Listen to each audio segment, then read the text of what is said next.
tiga komponen berikutnya yang akan kita pelajari adalah card, carousel, dan juga close button. Komponen card ini banyak digunakan ya di dalam sebuah website, dan saya yakin teman-teman pernah lihat juga komponen card ini. Contohnya itu seperti ini ya teman-teman.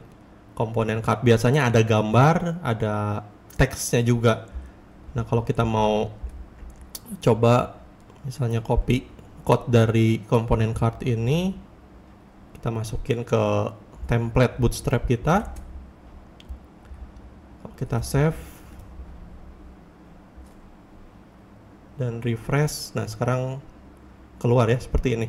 Ini gambarnya broken karena kita belum masukin source image-nya. Misalnya kalau kita mau cari gambar dari internet, misalnya Google Office, gambar kantornya Google ya. Salah satu caranya bisa dengan seperti ini, kita cari di Google Image. Misalnya kita mau ambil ini, kita bisa buka dulu atau open image in new tab. Nah, langsung sini ya. Kita bisa juga dari artikelnya, lalu kita klik copy image address. Image address, kita lihat. Nah, kita dapat nih source image-nya ya teman-teman. Ini file JPG.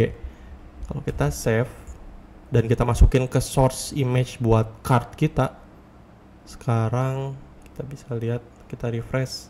Nah, gambarnya masuk ke card kita ya teman-teman. Ini ada alt tag. Alt ini biasanya digunakan untuk search engine ya teman-teman.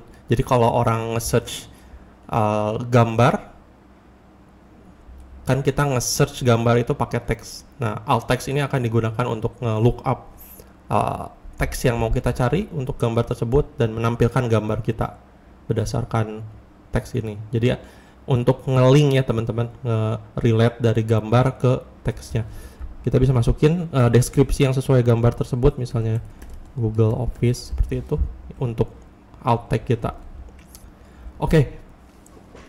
Teman-teman bisa ganti juga title-nya, ini card title dan juga description-nya di sini ya.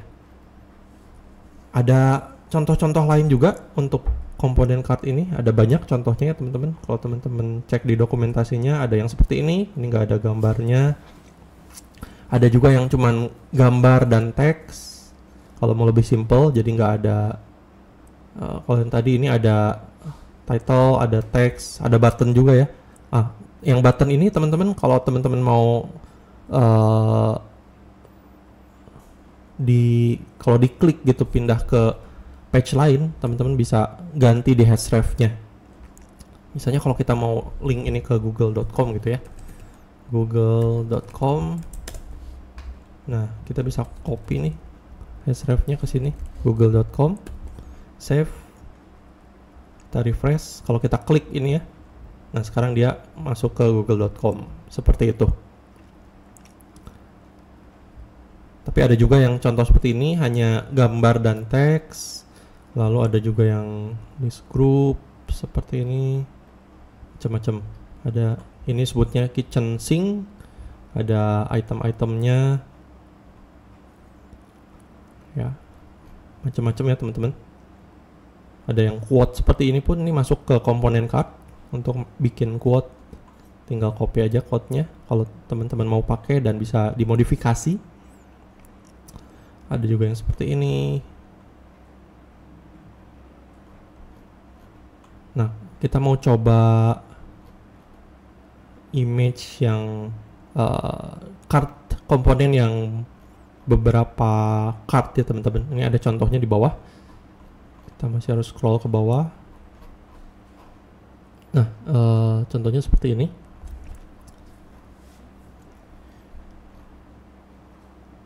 Ini ya teman-teman. Nah, di sini ada dua perbedaan. Ini grid card masuknya. Kalau saya lebarin dulu, grid card-nya ada beberapa contoh juga. Nah, yang ini kita bisa pakai contoh ini kalau teman-teman punya beberapa card. Tapi di sini perbedaannya dengan yang berikutnya adalah komponen card ini kalau misalkan teksnya pendek, dia tingginya juga jadi pendek ya, tingginya ngikutin teksnya. Nah ini contoh yang ini, dan yang berikutnya ini ada juga yang tingginya selalu konsisten. Nah ini biasanya saya suka pakai juga. Ini bisa tingginya konsisten karena ada kelas H100, jadi height-nya itu 100%, seperti itu. Kalau kita lihat di code-nya ini ya teman-teman, H100, ini dia walaupun teksnya pendek, tapi height-nya tetap ngikutin si tinggi kontainernya, seperti itu. Nah, kita mau coba yang komponen card ini. Kalau kita copy, kita ganti yang tadi ya, komponen yang tadi, kita save dan refresh. Nah di sini keluar ya cardnya, walaupun image-nya masih broken. Kalau teman-teman lihat di sini ada kelas row call 1 ya. Ini untuk ngeset kalau screen-nya small, dia bakal ada satu kolom di satu row. Dan ini untuk medium yang ke atas, dia ngambil 3 kolom ya teman-teman. Nah kalau kita kecilin misalnya, nah ini jadi cuman satu kolom di satu row. Tapi kalau medium ke atas screen-nya, dia jadi 3. Ini sebenarnya bisa kita set juga. Ini kayak semacam shortcut-nya teman-teman, dan bisa kita set juga sebetulnya di child-nya, di kolomnya. Nah ini yang G ini untuk gutters ya teman-teman, jarak antara kolomnya. Kalau guttersnya ini saya hilangin untuk tahu fungsinya, dan refresh. Nah jarak satu row dengan row lainnya jadi hilang. Itu diaturnya tadi dengan G, gutters. Tapi biasanya kalau saya biasanya set lebar kolomnya itu langsung di childnya ya, biar bisa diatur. Jadi ini bisa dihapus kalau teman-teman mau aturnya di setiap kolomnya seperti itu. Nah kalau dihapus, coba kita lihat apa yang terjadi. Nah jadinya seperti ini ya, kolomnya ini jadi satu row seperti itu. Jadi row, dalamnya ada kolom. Kalau teman-teman mau cuman pakai 3 kolom misalnya, teman-teman bisa hapus salah satu div-nya. Ini saya hapus sampai sini. Oke, karena div ini untuk yang parent-nya ya teman-teman, untuk yang awal dibuka untuk si row. Oke, kita save. Nah kalau kita hapus 1, sekarang jadi 3. Kita bisa atur juga si lebarnya ini teman-teman ya. Kalau teman-teman masih ingat, di kolom kita udah di materi tentang layout dan kolom kita pernah belajar juga. Kita bisa set seperti ini, kolom. Lalu misalnya kalau medium ke atas, kita mau set si lebar kolomnya 3 seperti itu. Coba kita save. Nah sekarang jadi lebih kecil ya, lebar kolomnya 3. Nah kalau kita mau masukin dulu gambarnya nih, gambarnya masih nggak ada di sini, masih broken. Tadi kita ambil dari sini ya, artikel ini, lalu copy image address-nya, kita masukin nih ke source-nya. Saya tekan Ctrl ya teman-teman, dan block, lalu kita paste, dia masuk ke tiga-tiganya. Save dan refresh. Nah sekarang gambarnya udah masuk ya teman-teman. Nah kalau kita mau buat ini ke tengah, teman-teman kalau masih ingat waktu kita belajar tentang kolom, ini kita belajar juga tentang kelas-kelas untuk ngatur posisi kolom ya teman-teman, yang ada di sini. Kalau misalnya kita mau buat ke tengah seperti ini ya teman-teman, ke tengah kita bisa panggil kelas yang kedua ini ya. Ini yang pertama justify content start, yang kedua itu ini justify content center. Kita bisa masukin ini ke posisi row ya, ke div yang ada row-nya, jadi di parent-nya. Kita save, lalu kita refresh. Nah sekarang jadi ke tengah. Kalau teman-teman mau nambahin marginnya untuk setiap card-nya, teman-teman bisa tambahin misalnya margin 3 seperti itu, save, refresh. Nah, jadi kelihatan lebih ada jaraknya ya. Dan ini sudah responsif ya teman-teman. Kalau kita set call MD3 ini artinya di screen medium ke atas dia lebar kolomnya 3 dan total lebar kolom itu di screen kita itu 12 ya. Jadi 3 kali 3 karena ada 3 kolom jadinya 9. Nah 3-nya lagi ini untuk yang kosong-kosongnya ya teman-teman, space-nya. Tapi ini sudah responsif. Kalau kita perkecil screen-nya, dia bakal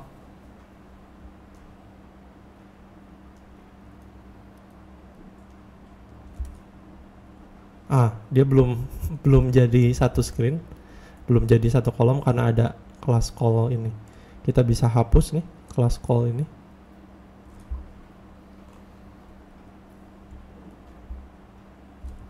Kita hapus, save, lalu refresh. Nah sekarang setelah yang class call-nya itu dihapus, kalau screen-nya small, dia jadi satu ya teman-teman, jadi satu card, jadi urutannya ke bawah. Tapi ketika medium ke atas,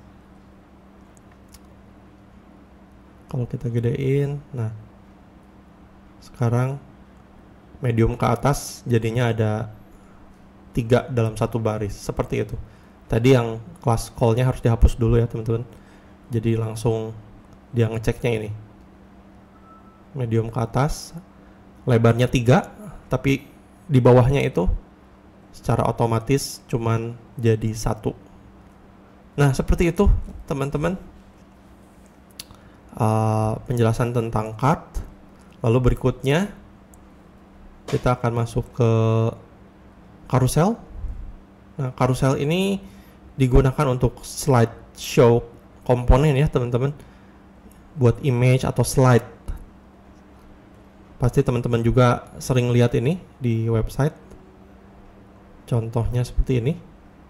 Jadi ini ada slide, ini ada kontrolnya juga. Ada yang cuman kontrol kiri kanan seperti ini, ada juga yang seperti ini. Ada indikatornya, with indicators. Jadi waktu kita pindah-pindah slide, ini indikatornya jalan juga. Nah, kalau misalkan kita mau coba ini, kita copy code-nya, kita ganti yang card ini ya teman-teman. Coba ya kita save. Ini saya close. Kita refresh. Nah, nggak ada kelihatan apa-apa karena kita belum masukin gambarnya ke sini, belum ada source image-nya. Kita bisa cari juga selain kita cari dari Google Image seperti itu ya. Untuk cari gambar yang gratis biasanya saya suka pakai pexels.com. Nah ini gambarnya gratis dan banyak gambar bagus. Misalnya kita mau cari nice office gitu ya, kantor yang bagus, atau cool office. Nah, atau kita cari Google deh, Google Office. Ya ini lebih bagus ya. Misalnya kita mau ambil gambarnya, kita bisa klik di sini, lalu kita bisa download berapa resolusinya. Kalau kita mau yang small, saya small aja biar lebih cepat ke load image-nya ya. Kita download. Nah, ini udah ke download. Dia akan masuk ke download folder. Sini saya ganti namanya jadi 1 gitu ya, teman-teman. Ini gambar yang pertama yang akan kita gunakan. Lalu kita bisa ambil misalnya yang ini. Gambar kedua saya download small aja. Ini gambar kedua. Lalu yang ketiga kita cari, misalnya kita mau pakai 3 gambar. Yang ini misalnya kita download juga. Oke, ini gambar yang ketiga. Nah, kita masukin ke folder kita satu folder dengan HTML kita ya. Saya cut ini folder tempat HTML saya misalnya mau buat di dalam satu folder lagi, misalnya img image, saya masukin semua gambarnya ke sini. Nah, kalau kita mau panggil dari HTML kita ya, kita bisa tulis dulu nama foldernya.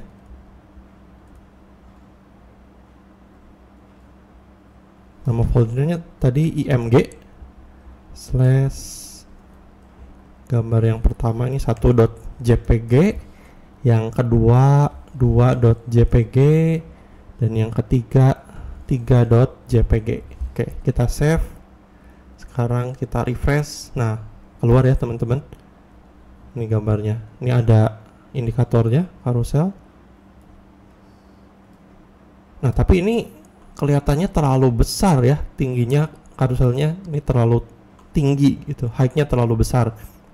Nah, cara mengatur height-nya kita harus tambahin stylenya custom ya teman-teman untuk karusel ini. Jadi kita harus buat style sendiri dan kita bisa arahkan ke kelas karusel ini. Misalnya ini kelas karusel ya, untuk mengarahkan ke kelas ini pakai titik karusel, lalu kita atur height-nya. Misalnya height-nya 300 pixel gitu. Kalau kita save, kita refresh.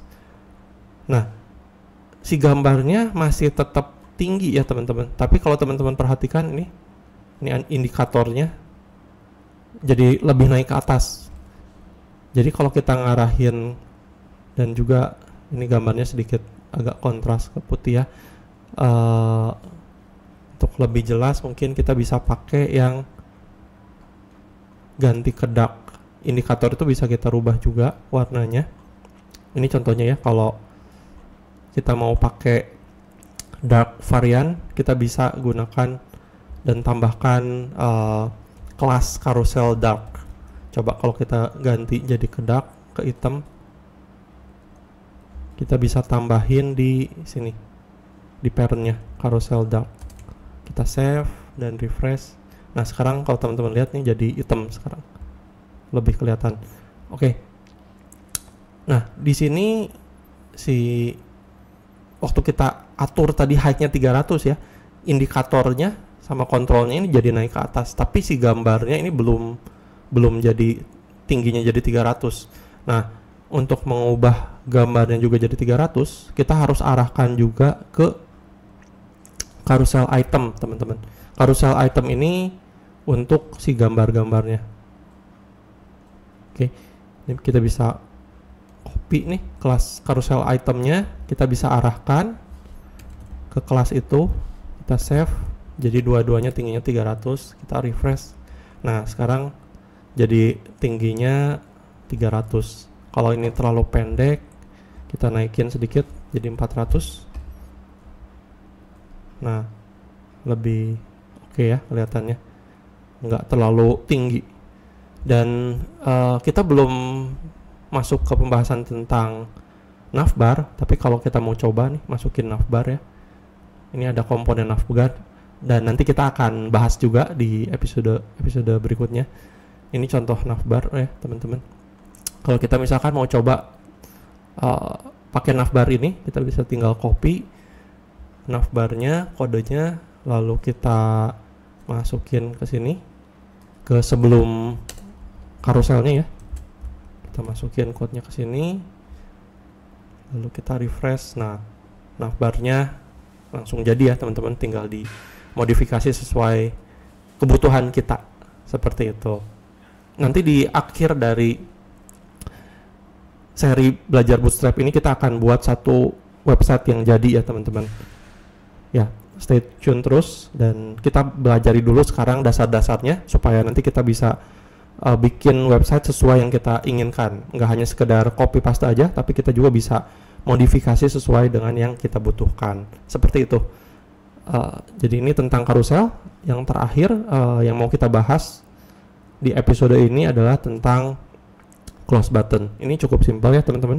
Close button ini untuk memberikan button close seperti ini ya, untuk nge-close. Dan ini implementasinya kita perlu integrasi juga dengan JavaScript. Jadi kalau button ini diklik, kita bisa coba copy code-nya, save dan refresh ya. Nah, ini close button ya teman-teman. Tapi kita perlu JavaScript nih supaya ini bisa bekerja. Kalau di close nanti mengerjakan apa, nge-close apa, seperti itu. Itu nanti kita bisa atur dengan JavaScript. Nah, di sini ada area label. Area label ini biasanya digunakan untuk yang tunanetra seperti itu ya. Jadi kalau ada alat, kalau menggunakan screen reader itu dia akan baca area label lalu akan keluar suara ya. Kalau ini close button, jadi mereka tahu di mana harus nge-close seperti itu. Oke, teman-teman, seperti itu pembahasan tentang cut, carousel, dan close button.